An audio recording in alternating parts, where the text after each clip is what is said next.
Hoje teve uma coletiva do Augusto Melo, o Fabiano esteve lá, o Fabiano até falou, amanhã vai ter uma coletiva, eu não vou perguntar sobre os novos diretores.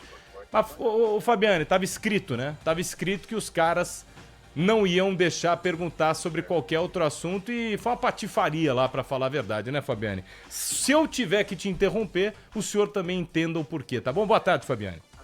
Claro, Martelli, boa tarde para você, para todo mundo acompanhando o resenha. Primeiro, eu queria destacar aqui os excelentes trabalhos técnicos de Guilherme Mordente, que esteve junto com a gente. Segundamente, foi realmente esse o cenário para a entrevista coletiva. A primeira pergunta, que foi feita pelo colega Edson Rufino, da 105 FM, ela precisou ser interrompida pela assessoria de imprensa do presidente Augusto Melo, porque a orientação era de uma coletiva dividida em partes. Um momento inicial para apresentar os novos diretores do financeiro e do marketing, o Alexandre Germano no financeiro e o Wanderson Salles para o marketing, e que posteriormente o advogado do Augusto Melo responderia sobre a VaideBet. Então as perguntas tiveram que ser muito direcionadas a esses departamentos, porque a gente fazia e acabava sendo interrompido pela equipe de comunicação do presidente. Ao final dessa parte inicial de entrevista sobre as novas diretorias, o advogado do Augusto foi quem respondeu sobre o caso da VaideBet e outros temas mais sensíveis da gestão.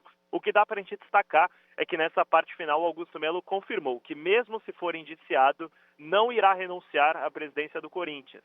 E o advogado dele também afirmou que não há a menor chance do Augusto Melo ser indiciado, embora o que diz a Polícia Civil seja o contrário disso, Martelli.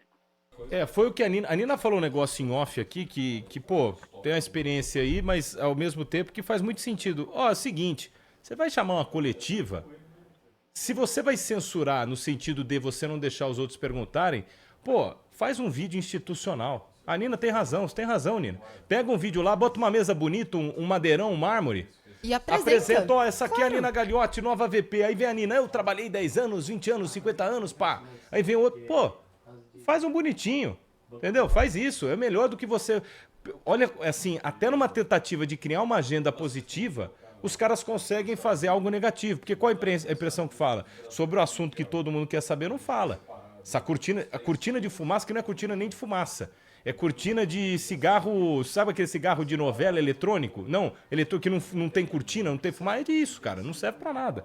Torcedor corintiano não entra nessa, entendeu? Não vai comprar essa. E eu vou te falar, tá bem semelhante com a situação da CBF, viu?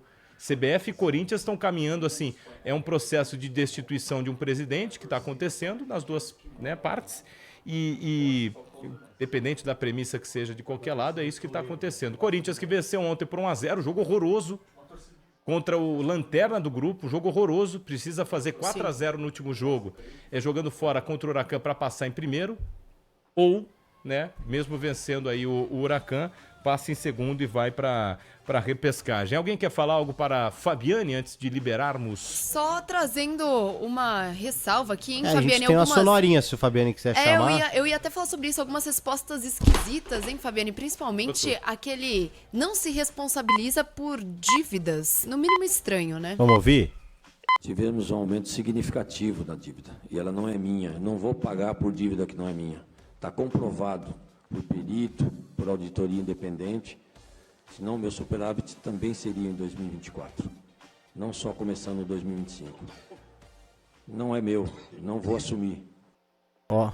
O Augusto Melo está criando uma nova forma de gestão de clubes, né? Que eu acho que seria até legal, seria interessante, se cada um fosse responsável pela própria dívida que criou no clube, né?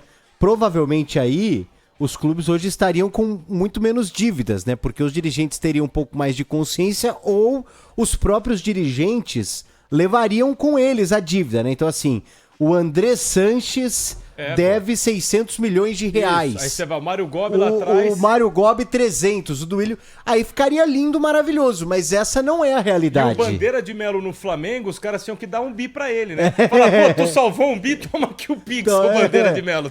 Então. Pô, eu acho que assim, falta isso pro futebol, falta uma responsabilização maior por quem faz as dívidas nos clubes. Mas essa não é a realidade, né? Agora, Fabiane, qual é a parcela que o senhor Augusto Melo teria que pagar caso isso fosse a realidade? Enquanto aumentou a dívida? O Augusto Melo se diz responsável por um aumento de 407 milhões na dívida, somados com 192 deixados em contingências bancárias da última gestão, totalizando 599 milhões. O Augusto se diz responsável por 407 e ainda assim na coletiva bate na tecla que o corintiano tem que agradecer porque o clube está em outro patamar financeiramente. Esse foi o termo utilizado por ele. Olha, isso não é refletido